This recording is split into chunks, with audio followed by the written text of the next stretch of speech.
Loqaritma 5 əsasından 2a-ya, loqaritma 2 əsasından 11b-yə bərabər olarsa, loqaritma 125 əsasından 121-i a və b ilə ifadə etmək tələb olunur. Bunun üçün ilk öncə a və b-ni bir-birinə vuraq.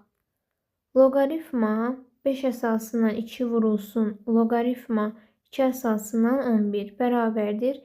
2-ləri atırıq, yerdə qalır loqaritma 5 əsasından 11. Bu ifadə a vur b hasilinə bərabər olur. Daha sonra bu ifadəni sadələşdirək. Loqaritma 125-i 5-in kubu şəklində, 121-i isə 11-in kvadratı şəklində yazaq. Buradakı 2 olduğu kimi keçir əmsala, buradakı 3 isə 3də 1 şəklində əmsala yazılır. 3də 2 loqaritma 5 əsasından 11.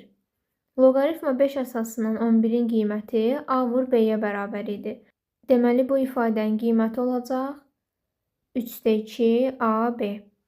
Doğru cavab A variantı.